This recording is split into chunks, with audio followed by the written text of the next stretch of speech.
뉴욕 증시가 마지막에 큰 변동성을 보이면서 나스닥을 하락세로 만들었습니다. 다우지수 같은 경우는 플러스가 나오긴 했지만 역시 마지막에 조금 상승폭을 반납하는 모습이기도 했습니다. 장 막판에 증시가 왜 이렇게 밀린 것인지 정말 궁금한데요. 왜 이렇게 하락했는지 그 이유 좀 알아보도록 할 거고요. 자, 이런 상황들이 투자 심리를 조금 악화시키는 것은 아니냐, 자, 이런 우려감도 나오고 있는데요. 장 마지막에 변동성이 또 시장에 어떠한 영향을 주게 될 것인지 우리는 또 어떻게 바라봐야 되는지 알아보도록 하겠습니다. 최근 시장에서 주도주가 바뀌는 듯한 느낌이 나타나고 있죠. 그동안 언택트라든지 정부 정책과 관련된 수혜주들이 있었는데 움찔움찔하고 있다는 얘기죠. 즉 상승폭을 많이 반납하고 있고 또 수급도 매도로 전환되고 있는데 새롭게 매수가 들어가는 업종들이 주도주로 나서고 있습니다. 그 업종은 바로 경기 민감주죠. 지금 주도주가 바뀌는 이런 흐름 속에서 과연 어느 쪽으로 가야 할지 갈팡질팡하신 분들에게 길잡이를 해드리도록 하겠습니다. 최근 주가 하락에만 1조 원을 베팅한 개인 투자자라는 뉴스가 나왔습니다. 주가 하락, 즉 ETF 쪽에서 이제 인버스에 투자했다라는 이야기가 되는데 도대체 개인 투자자들은 왜 인버스에 투자를 하고 있는지, 시장이 상승하고 있는데도 계속 주가 하락에만 베팅을 하고 있는 그 이유는 또 무엇인지 거기에 대해서 한번 자세하게 알아보고요. 과연 어느 쪽 방향을 따라가야 될 것인가? 최근에 개인 투자자들 굉장히 잘 맞히잖아요. 그래서 어느 쪽 방향을 따라가야지 맞는 것인가, 거기에 대한 이야기도 같이 풀어보도록 하겠습니다.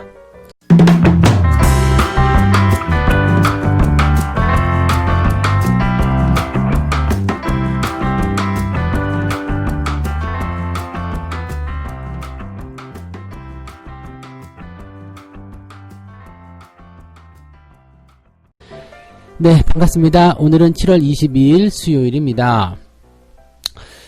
시장이 약간은 또 변화를 주는 모습인 것 같아요. 어제는 굉장히 좋았는데 오늘은 또 살짝 주춤한단 말이죠. 물론 이제 낙폭이 크진 않았어요. 다우지수도 플러스 0.6%, 그러니까 오르면서 마감이 좀 됐고요. 나스닥 같은 경우는 마지막에 좀 밀려 내려가면서 마이너스 0.8%로 하락세가 좀 나왔습니다. 상승폭에 비해서 하락 요 정도 나타나는 것은 큰 문제가 없죠. 그리고 증시가 계속 올라가고 있는 과정, 상승하고 있는 과정에 있었기 때문에 사실적으로 봤을 때는 주가가 가지고 있는 부분들이 부담을 가진다거나 투자자들을 엇박한다거나 그런 포지션 전혀 아닙니다.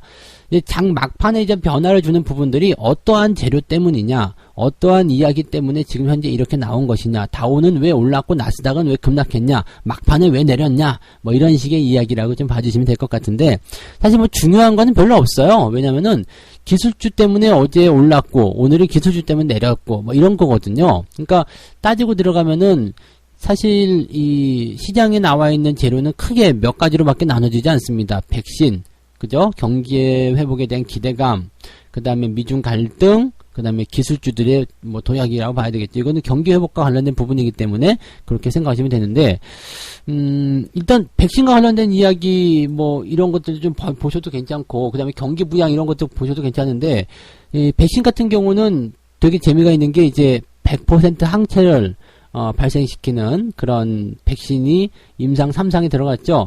지금 옥스퍼드 대학에서 진행했었던 것들이 이제 100% 항체를 생성하는 그런 물질로 나와줬고, 부작용도 두통, 그 다음에 피로감, 이런 정도로 아주 미미했다, 나쁘지 않았다, 이렇게 얘기가 나오고 있습니다. 또 세계 최대 규모였죠. 임상 규모가 1000명이 넘는 사람들에게 이렇게 시험을 했었던 부분이었기 때문에 신뢰도가 굉장히 높기도 하고요. 그 다음에 약간의 이제 어떤 두통과 피로감 이 부분 때문에 국제 백신 쪽에서는 아직은 유통하기 조금 그렇다, 3상 거쳐보자, 이런 식으로 얘기가 나온 거죠. 요거 이제 조만간 끝나게 되면, 또 여기서 성공을 하게 된다면 바로 21억 회 부분이 나온다고 합니다.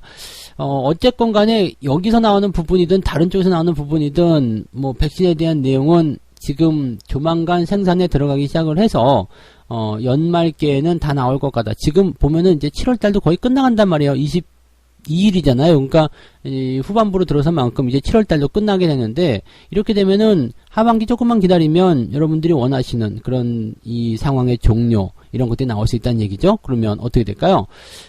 경기는 그런 기대감들을 미리 반영하게 되겠죠. 그래서 사실 경기 부양책들이 지금 열심히 나오고 있는 것, 지금 상황이 안 좋기 때문이기도 한데요. 이렇게 어떠한 이 질병 상황이 종료가 됐을 때 거기에 맞는 그 기대감들을 증시에 더 크게 불어넣기 위한 그런 경기 부양책이라고도 볼 수도 있습니다. 주식시장이라는 것은 항상 선행한단 말이에요. 그래서 앞으로 경기가 좋아질 것 같다 그러면 미리부터 올라가는 경향이 좀 있습니다. 그런 부분들이 지금 현재 시장에서는 긍정적으로 작용하고 있고 내려갈 것 같은데 조정이 좀 나와야 되는데 생각하지만 계속 올라가는 거. 증시가 걱정의 벽을 타고 올라가는 거. 바로 그런 내용이 여기 나오고 있다고 보시면 되는 거거든요. 그러니까 실질적으로 지금 유럽 쪽에서도 경기 부양책, 지금 뭐 기금에 대한 어떤 부분들 합의, 그 다음에 뭐 전체적으로 이제 경기가 올라갈 것이다라는 어떤 기대감들 또 뭐라 그럴까요? 수요가 증가할 것이다. 지금 국제 유가도 상승세 보이기도 했고요. 그러니까 전체적으로 보면은 지표라든지 어떤 기대감이라든지 이런 것들이 계속적으로 좋아지고 있는 모습이에요. 그러니까 사실 여기서 우리가 걱정하실 부분은 별로 없는데 이 변동성 여기에 대해서는 이제 뭔가 조금 고민을 해볼 필요가 있다라고 보셔야 되는 거죠. 이것이 이제 바로 기술주 쪽에서 나타나고 있는 건데요. 일단 종목들이 많이 올라갔다라는 부분이 조금 부담됐을 것이다라고 생각이 좀 들어요. 일단 뭐 페이스북 같은 경우가 마이너스 1.5%, 그 다음에 아마존 마이너스 1.8%, 넷플릭스 2.4% 이렇게 다 하락세를 보였었는데 사실 뭐 급락에 대한 포인트들은 없었어요. 그냥 하락을 했다, 전체적으로 내려섰다라는 부분이고요. 테슬라 같은 경우만 이제 9% 넘게 상승했었기 때문에 오늘 이제 4.5% 하락세가 나타나면서 이제 낙폭을 좀 키웠다. 근데 상승했던 거 다 내려가지도 않았고요. 그냥 어쨌든 결과적으로 따지게 되면 5% 이상 상승한 포인트로 유지가 됐기 때문에 이것도 뭐 나쁜 건 아니거든요. 그래서 이렇게 보시면 돼요. 많이 올랐기 때문에 살짝 반납하는 부분인데 올라가는 과정에서 나오는 자연스러운 포인트, 즉 왜냐하면 오늘 급등했어요. 근데 내일도 급등해. 이렇게 되면 단기 부담감에 대한 피로감이 굉장히 많이 쌓이거든요. 그런데 오늘 급등했어요. 살짝 반납하고 다시 급등해요. 이런 것들은 부담이 없어요. 그러니까 이거를 조금 유식한 말을 뭐라고 그래야 돼요? 2보 전진을 위한 1보 후퇴. 유식한 말 썼다. 그죠? 네, 잠깐 움츠리는 거죠. 그러니까 더 많이 가기 위해서 살짝 뒤로 물러서는 거. 네. 그 창도 찌르기 할 때 보면은 뒤로 당겼다가 찔러야지 더 힘도 세고 막 그런 거잖아요. 그런 식으로. 일단 요런 부분에 좀 봐주셔도 좋을 것 같습니다. 그래서 뭔가 이제 더 많이 무엇을 하기 위해서 움츠리는 거. 더 많이 뭘 하기 위해서 조금씩 쉬어가는 거, 이런 모습들. 근데 전체적인 방향성만 보시면 되거든요. 시장이 올라가고 있느냐 내려가고 있느냐, 그 방향성만 보면 올라가고 있든 내려가고 있든 여기에서 큰 문제가 발생하지가 않습니다. 그냥 여러분들이 가고자 하는 방향 그대로 잡아서 계속 가셔도 되는 그런 포인트라고 보시면 되겠죠. 자, 그 다음에 이제 경기 회복에 대한 부분들이 있기 때문에 기술주들은 이렇게 변동을 좀 보일 수 있겠죠. 단기에 많이 올라왔기 때문에 조금 내려간다라든지 뭐 등등의 여러 가지 변수가 분명히 생길 수가 있는데, 문제는 뭐냐면 이제 기술주들은 그런 식으로 단기 올라온 부분에 대한 부담감을 통해서 매도가 나왔다 하더라도 이제부터 경기가 좋아진다, 이제부터 흐름이 좋아진다, 이 상황 속에서 수혜를 본다거나 기대감을 가지는 업종이나 종목이 분명히 있다는 얘기죠. 은행주들이 거기에 속해 있네요. 네, 지금 보면은 이제 1분기 때 타격을 많이 입었었는데 뭐 경기 부양책도 일단 나오고 있죠. 또 경기가 좋아짐에 따라서 뭐 이렇게 점차적으로 실적이 개선될 것이다라고 기대할 수 있는 그런 종목군들이 올라가고 있어요. 그 중에 하나가 이제 은행주 쪽이었죠. JP 모건 체이스가 2%대, 뱅크 오브 아메리카가 3%대 이렇게 상승세가 나타났고요. 코카콜라 같은 경우도 2분기 이익이 33% 급감에 따라 되어 있지만 요거 소비, 즉 식료 이런 거 있잖아요. 그게 가장 기본적인 부분들, 이게 경제 활동이 조금 봉쇄됨에 따라서 뭔가 이익률이 좀 줄었었던 그러한 업종 종목군들 같은 경우는 어떻게 될까요? 당연하게도 네, 수요가 늘어날 것이다. 그 기대감이 먼저 작용될 것이다. 이렇게 받아들이셔야 되거든요. 그것이 바로 지금 현재 시장이 가지고 있는 내용입니다. 그러니까 지금 뭐 유럽에서도 7,500억 규모의 그 경제회복기금 도입에 합의를 했다라는 얘기가 나오고 있고요.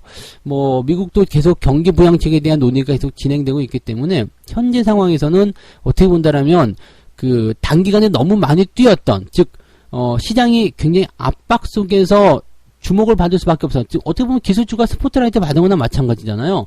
그러니까 그렇게 딱 스포트라이트 받은 상태에서 얘 너무 많이 올랐어. 이제 전체로 다 올라온대. 그러면 얘 쪽에서는 차익 실현이 좀 들어가고 밑에 쪽으로 들어가게 되는 그동안 덜 오른 종목 쪽으로 움직이는 그런 어떤 손바뀜 현상이 조금 일어나고 있는 것이 아닌가라고 판단이 좀 되는 거죠. 그래서 이렇게 장 막판에 변동성이 나오는 것들, 그동안 뭐 시장을 주도했던 기술주들, 그 기존의 주도주라고 볼 수 있었던 것들의 약간의 변동성. 근데 그것조차도 크게 하락하는 위협적인 모습은 아니야. 거기에다가 장 전반적으로 이렇게 매수세가 골고루 퍼지게 된다. 이렇게 된다면 시장은 굉장히 건강해지는 거예요. 그러니까 뉴욕 증시에 대한 부분들 장 막판에 변동성 좀 있었다고 하더라도 별로 걱정할 게 없다. 이렇게 말씀을 드려야 되는 거죠. 좋은 기운이 계속 증시 쪽에 포함되고 있다라고 생각하시면 되겠습니다.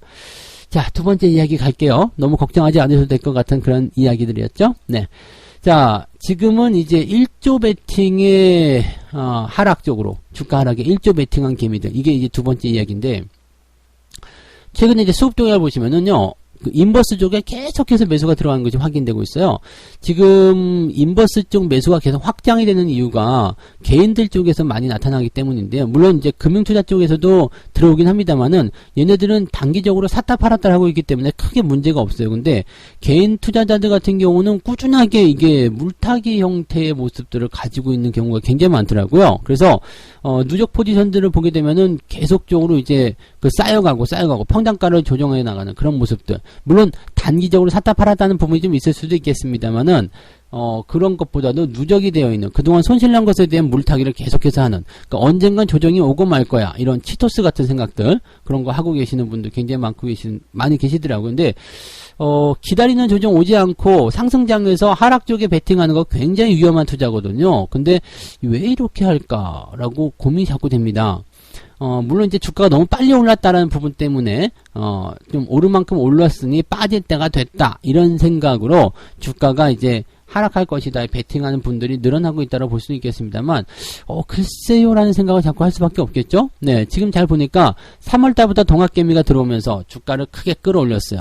방향성 좋았어요. 그리고 계속 상승적 베팅하게 되면서, 근데 어느 정도 이제 주가가 올라가다 보니까 수익률이 조금 증가했잖아요. 그리고 최근에 뭐 언택트라든지 이런 쪽, 뭐 네이버를 비롯한 이런 종목들, 카카오 이런 종목들의 투자자들의 수익률이 굉장히 좋았단 말이죠. 그러니까 이것들이 이제 약간 조정을 좀 받기 시작하면서 거기에 따른 이제 매도를 조금씩 가져가려고 하는 그러한 형태가 생기게 되면서 증시가 조정받을 것이다. 뭐 이렇게까지 넘겨가는 모습이 아닐까 싶기도 하고요. 물론 이제 이런 것도 있어요. 개인 투자자들이 그냥 시장의 방향성을 하방으로만 보는 것은 아니다. 상방으로 보고 있는데 이것을 다르게 해석하고 있다라고 보는 부분도 분명히 있었습니다. 뭐냐면 영리한 투자 전략. 그게 무슨 얘기냐면 성장주라든지 이런 쪽, 즉 증시에서 어떤 주도 를 할 수 있는 그런 그 상승 종목들, 주도 업종군데 집중적으로 투자를 하고 있는 상황이긴 한데, 여기에만 투자하는 것, 한쪽으로만 쏠림 현상을 가지는 것, 이것도 사실 어떻게 보면 위험하다 이 얘기죠. 그렇기 때문에 여기에서의 어떤 해지 수단, 위험 회피 수단이 조금 필요했는데 그것이 바로 이런 인버스였다라는 얘기죠. 그러니까 인버스 ETF를 해지 수단으로 사용했다. 지난 3월달, 4월달에도 인버스 투자 수요는 많았다라고 되어 있고, 지금 이제 주식 매수 금액이 7조 원대를 넘어가고 있는데, 이 인버스에 대한 부분들 같은 경우는 그렇게까지 많이 늘어나지 않았다, 뭐 이런 얘기가 나오기도 하고요. 그래서 다양한 어떤 투자 전략들, 이제 개인 투자자들이 그냥 주식만 샀다가 당하거나 그러지 않는다. 이쪽에 투자하는 만큼 또 저쪽 반대쪽에 투자하면서 서로 간의 어떤 균형을 맞추는 해치성 투자도 분명히 하고 있다. 이렇게 이야기를 하고 있기도 하는 거죠. 그 다음에 이제 지수가 이전의 수준, 즉 3월달 이전의 수준으로 이제 경제적인 회복을 이뤄냈느냐, 거기에 대한 부분에 대한 평가도 필요하다. 이런 식으로 얘기가 나오고 있기 때문에 지금 인버스 쪽에 투자하는 개인 투자자들의 입장을 충분히 또 어떻게 보면 이해가 되는 내용이기도 해요. 네. 해지 수단을 사용했다면 정말로 스마트해진 거고요. 그 다음에 하방 쪽에도 조금씩 투자하고 있다는 부분들은 뭐 충분히 그럴 수도 있다고 생각할 수 있는 내용이기도 하죠. 왜냐면 증시는 그 정도까지 올라왔는데 경기가 회복됐느냐 이 부분에 대해서 고민할 수 있거든요. 근데 이거는 조금 다르게 생각할 부분은 뭐냐면 증시는 아까도 말씀드렸지만 경기에 선행한다고 그랬습니다. 경기가 좋아질 거 생각됐기 때문에 이렇게 올라왔어요. 그래서 경기가 만약에 여기서 무너진다 그러면 증시도 다시 내려가겠죠. 근데 경기가 다시 계속 좋아진다거나 이 백신의 개발을 통해 가지고 이제 모든 것이 정상화되었다고 한다면 증시는 더 올라가게끔 되어 있습니다. 더 올라갈 수밖에 없는 구조를 가지고 있죠. 왜? 악재에 대한 부분들이 이제 남아있는 게 별로 없잖아요. 무역 분쟁에 대한 소식들은 마무리가 된 상태에서 지금 이 상황을 맞이했기 때문에 다시 정상으로 돌아가려면 계속 좋아질 수밖에 없는 구조를 가지고 수 있다는 얘기죠. 즉 무역 분쟁 합의에 따른 기대감이 증시에 그대로 반영되는 바로 그 시점으로 돌아가게 되는 거거든요. 그렇게 되면 어떻게 될까요? 증시 지금보다 더 많이 올라가 있어야 되겠죠. 잃어버린 세월들 보상을 받아야 될 테니까. 자, 그렇기 때문에 시장에 대한 어떤 관점에서는 너무 올랐다라는 부분보다는 그냥 약간의 해지. 그래서 이제 매수는 많이 들어갔지만 인버스 쪽에 들어간 부분들도 그렇게 많지 않은 거. 그러니까 약간의 이제 상승 쪽의 비중을 더 많이 가져가고 대신에 해지성 물량으로 인버스 쪽에 투자가 들어가는 뭐 그런 내용일 수도 있겠다고 판단이 되기도 합니다. 자, 뭐가 됐든지 간에 일단은 개인 투자자들이 인버스 쪽에 투자를 많이 해서 손실을 좀 보는 사람들도 있다라는 얘기인데요. 무리하게 하지 마세요. 인버스는 이런 식으로 해지성으로 들어간다거나 그렇게 보셔야지 되는 거지. 인버스에다 몰빵을 친다거나 또 특히 곱버스 있죠? 네, 곱하기 2 하는 거 그런 쪽에 막 무리하게 빚내서 투자하신다거나 그렇게 되면 요즘 같은 장에서는 조금 곤란한 상황을 만날 수도 있다라는 거 잊으시면 안 될 것 같습니다. 네, 세 번째 이야기 갈게요. 네. 주도주가 바통 터치를 하느냐. 자, 정말 뭐 기사 제목 너무 잘 뽑는 것 같아요. 근데 시클리컬 이 경기 민감주예요. 네, 시클리컬이라고 굳이 해야 될 이유가 없는데 저렇게까지 해야 되나 싶기도 한데 어쨌든 간에 이제 민감주들의 어떤 반격, 그래서 언택트들의 움직임들이 조금 움찔했다 이런 얘기가 나온 거죠. 그러니까 주도주가 바뀌는 것 아니냐 이런 얘기입니다. 외국인들은 최근 6개월간 네이버, 카카오 이쪽으로 3,510억 원을 매도했다고 합니다. 순매도가 1등, 2등에 나와 있고요. 대신에 이 부분을 개인들이 7,389억을 순매수하면서 어마어마하네요. 네, 그러면서 중장기 전망이 여전히 긍정적이기 때문에 단기 밸류에이션에 대해서는 조금 부담스럽지만 난 중장기로 간다. 요즘에 동학개미들이 잘하고 있는 게 뭐예요? 기회, 그 다음에 일단 사놓고 존버하면 부자 된다 이런 건 내용이거든요. 그러니까 중장기적 수혜를 입는 종목들에 대해서는 집중적으로 매수하자 이렇게 얘기가 나오고 있는 부분인 것 같아요. 자, 외국인과 개인 투자자들에 대한 내용도 좀 살펴보게 되면 당연히 반대겠지만 조금 보죠. 외국인 투자자들 같은 경우는 네이버 가장 많이 팔았고요. 그 다음에 카카오, SK하이닉스, LG화학, SK바이오팜 이런 순서로 순매도에 나섰다라고 되어 있고요. 그 외에도 이제 NC소프트도 매도가 되어 있다. 그래서 지금 보면은 이제 네이버, 카카오, NC소프트 이게 그동안 언택트 3대장을 불렀다는 얘기죠. 그래서 이 부분들에 대한 매도가 집중적으로 쏟아졌고요. 그 다음에 기관 역시도 카카오와 네이버를 가장 많이 매도한 것으로 나타났습니다. 그래서 기관과 외국인들을 합치게 되면 네이버와 카카오에서만 무지막지하게 많이 나왔습니다. 한 7천억쯤 나온 것 같아요. 7천억 가까이, 6천억은 무조건 넘는 것 같고요. 7천억도 좀 넘었을까요? 하여튼 엄청나게 많은, 네, 숫자 계산이 제가 잘 안 돼요. 그래서 엄청나게 많이 팔았어! 네, 이런 거 있죠? 네, 그런 느낌이고요. 개인 투자자 같은 경우는 여기다가 이제 매수세를 많이 들어갑니다. 네이버에만 무려 3,700억, 그 다음에 카카오에는 3,600억 순매수 들어갑니다. SK하이닉스, LG화학, 에이프로, 그 다음에 NC소프트, 셀트리온 헬스케어 뭐 등등등 이런 식인데, 지금 보면 이제 언택트, 2차전지, 바이오 이쪽으로 집중적으로 매수가 되어 있기 때문에 개인 투자자들이 지금 보면 민감한 섹터가 테마, 재료 쪽으로 집중됐다고 볼 수 있겠어요. 즉 경기 민감주가 아니라 이 테마 쪽으로 집중이 된 그런 느낌이라서 재료에 민감하게 반응을 했다. 그리고 실제적으로 그 재료들이 정부 정책, 즉 한국판 뉴딜 뭐 이런 쪽과 연결고리가 굉장히 크기 때문에 그 내용들에 대한 것들이 현재 집중되어 있는 모습인 것 같다. 이렇게 판단을 하시면 될 것 같습니다. 전체적으로 나쁘지 않죠? 네.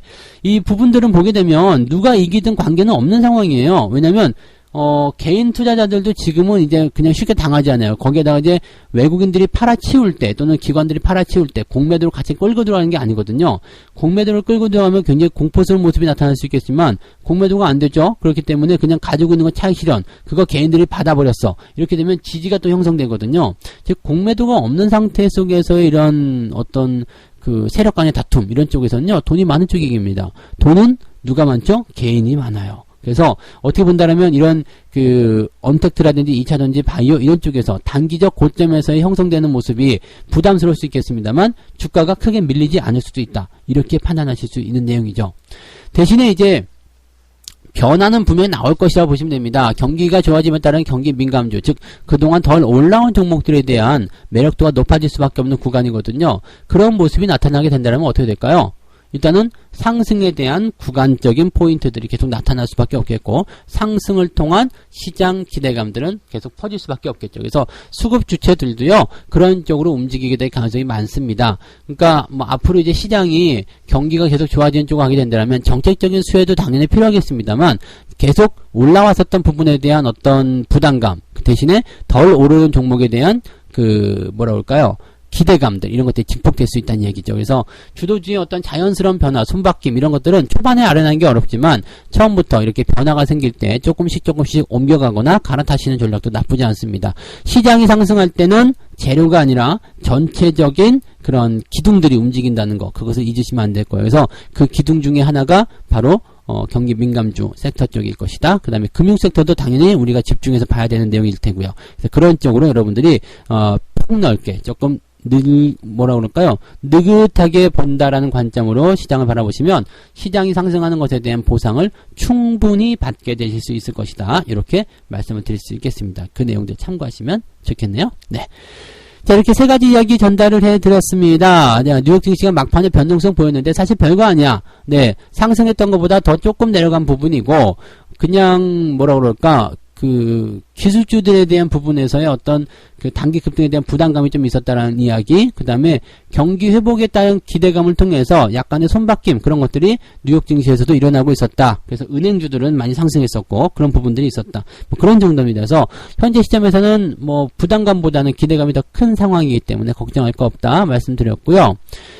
주도주가 바뀔 것인가? 경기 민감주 쪽으로 가느냐? 그래서 언택트나 이런 쪽 지금 움찔움찔했다라는 얘기가 나왔지만 당장 딱 보게 되면은 언택트도 그렇게 뭐 큰 문제는 없는 것 같죠. 지금 세 번째 이야기하고 같이 연결되는 부분 보게 되면 개인 투자자들이 방어해주고 있다. 외국인 투자자들 또 기관 투자자들이 언택트 이런 쪽에서 매도가 들어갔다. 이런 식의 얘기인데 그렇기 때문에 움찔한 모습은 있겠지만 방금 전에도 말씀드렸듯이 그런 거죠. 시장의 어떤 주도적인 재료들은 당분간은 더 유지가 될 수 있어요. 근데 점점점 민감주 쪽으로의 어떤 손바뀜 이런 것들은 나올 수밖에 없겠죠. 왜냐면 단기 급등은 일단 밸류에이션 즉 평가치를 굉장히 높게 만들 수 있거든요. 그렇기 때문에 거기에 대한 어떤 차익 실현 욕구가 계속 쏟아지게 될 테고요. 상대적으로 덜 오른 경기 민감주, 더 올라갈 것 같은 그런 기대주 이런 쪽으로 움직일 가능성도 굉장히 높다라는 이야기가 되는 겁니다. 그 부분들을 여러분들이 꼭 참고해 보시면 좋을 것 같습니다. 자, 책 한 꼭지 읽고 마무리하도록 하겠습니다. 쌀 때는 누구나 알고 있다. 쌀 때. 주가가 쌀 때는 언제냐? 네, 지금 경기 민감주 같은 경우가 될 것 같아요. 쌀 때는 누구나 알고 있다. 폭락 시세에서 사면 된다. 그럼 비쌀 때는 언제인가? 애초에 싸게 사두면 조금만 주가가 회복해도 언제 팔거나 비쌀 때 파는 셈이 되는 것이다. 여러분들 이거 정말 중요한 내용입니다. 내가 싸게 사면은요. 그 언제가 되더라도 나는 비싸게 파는 것이 되는 거예요. 단 1% 먹고 팔아도 비싸게 파는 거잖아요. 우리가 근데 욕심적인 부분이 많이 생기다 보니까 에이 그걸로 하지만 그거 아니에요. 네, 어디 가서 1% 뭐 땅 파서 1% 나오는 거 아니죠. 그러니까 중요한 건 그거예요. 우리가 1% 먹기 위해서 주식 투자를 하는 것은 아닙니다만 바닥권 아직 올라오지 않은 종목들 대신에 가능성 있는 종목들을 꾸준히 모아갈 수 있는 그런 기간적인 여유를 가지게 된다면 나중에 이것이 싼 가격대가 되는 거고요. 주가가 올라간 이후에는 어떻게 돼요?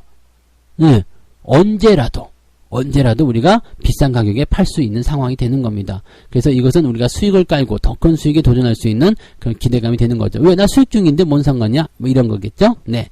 그래서 그런 기조들 잘 이어가시고요. 종목에 대한 매매 관점은 덜 오른 종목들 위주로 지금 보시면 좋을 것 같아요. 이제 뭐 신고가 나온 종목들도 물론 나쁘지 않아요. 근데 지금 보면 이제 신고가 종목들에 대한 약간 부담감이 생기기 때문에 무조건적으로 고점에 있는 거 따라가서 단기 수익을 노리려고 하는 것보다는 이제 올라가려고 하는 것, 약간 분위기가 바뀌고 있는 것, 그런 것들 위주로 관심을 꾸준하게 가져가시면 당연하게도 이렇게 순환이 돌아오게 되면서 내 차례가 왔을 때 큰 수익을 보게 될 겁니다. 그 부분 잊지 마시고 투자하시면 좋겠습니다. 자, 오늘 여기까지 갈게요. 저는 장중시황 때 다시 오도록 하겠습니다. 고맙습니다.